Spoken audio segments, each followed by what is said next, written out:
Hi everyone, welcome back to Live One Essence. My name is Simmer, and in today's video, I'm actually going to be talking about patterns related to narcissistic exposure, because this has been an ongoing topic. Never an end point to this because so many people's experiences are unique, and I feel like something is always coming up to be talked about. And I wanted to relate it to twin flames and how twin flames can help you actually bring those choices of a separation that you've made to experience these relationships, which is out of alignment of love, can come up to come to awareness, to be loved, and then to be released, right?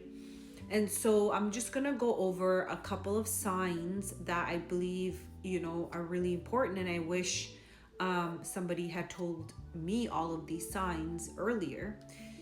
But I'm pretty sure I heard about it a long time ago, but you only get there when you get there. So the first sign I wanted to talk about is gaslighting.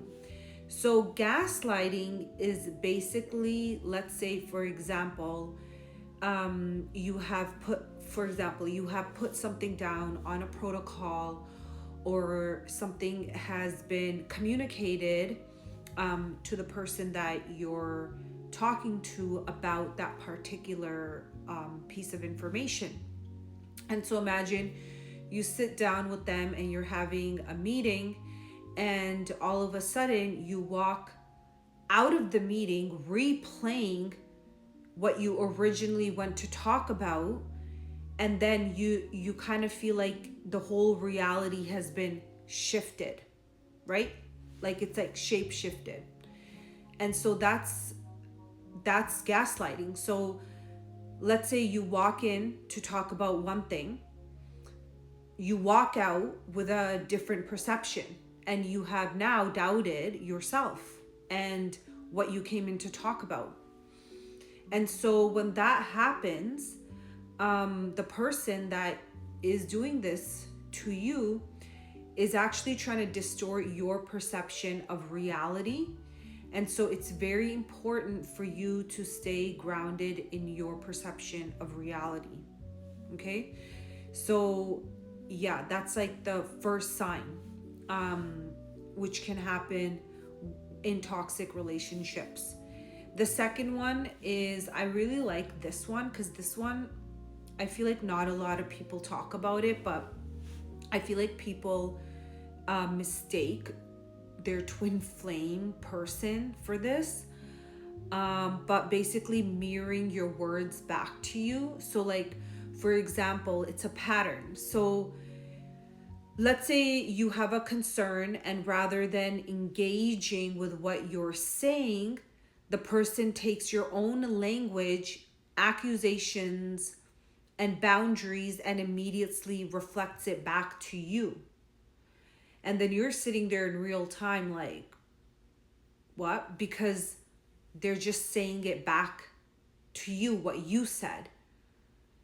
And so I think that's a form of manipulation, because they're just copying you in a way, or like mirroring your behavior, your thoughts, but they're not really being their own person, and they're not really coming from a place of values or truth, because they're just reflecting you back to yourself.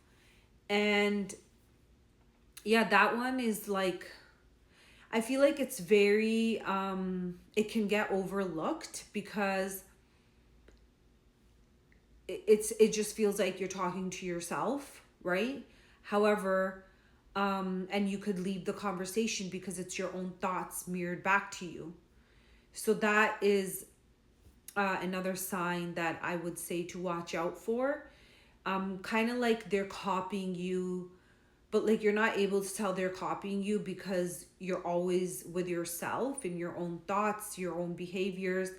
But there's really like no, like when two people come together to have a discussion, one person is themselves and the other person is themselves. So there's like information being exchanged between two people, different thoughts, collaboration, but where it's like one person and then their thoughts are mirrored back. That's can happen in a lot of relationships and anywhere, even in the workplace.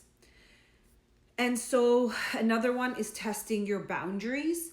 So there's just like constantly looking for ways to get something from you. Like constantly. It's such a suck on your energy. Like it's such a drain on your energy. Like constantly looking for ways, and when you set a boundary in one aspect, they go look for it in another aspect and they'll never change. So your nervous system is gonna know before, like, maybe you're completely aware, but like you'll know something's wrong. And I think just knowing that something's wrong and having that gut feeling is enough. And from there you can just cut ties off with this person, because your mental health, your well-being is never worth staying too long. It will chip away at your well-being. So last but not least, what do twin flames have to do with all of this? You know? So I had notes here so I wouldn't go off track. But yeah, where does your twin flame come in all of this? So I'll give you an example. Your twin flame is essentially gonna show you your own choices, right? So for example, your twin flame could be experiencing the same thing but in a different way. Like you could be experiencing this toxic patterns out of love in family dynamics, in your coworkers and in your friends. And then your twin flame, let's say, wants to be with you and you both want to be with each other, but they're showing you like they're just stuck in this, let's say, toxic workplace, and they have no support. And so you're like, hey man, like just quit your job and come home and we can be together. And then your twin flame is just stuck there. So that's where like the teachings of union can really help you unblock yourself there. And mind alignment process can really help you. So that way you can help the both of you, so that energy can transcend your being into more harmony and love, right? Because that's not of God, that is of ego. So yeah, thank you so much for watching. If you guys have any questions, you can write a comment, visit me on TikTok at Live One Essence. So yeah, I'm here and I would love to help any of you that are maybe going through some sort of toxic, kind of tumultuous relationship like this. Thank you. Bye guys.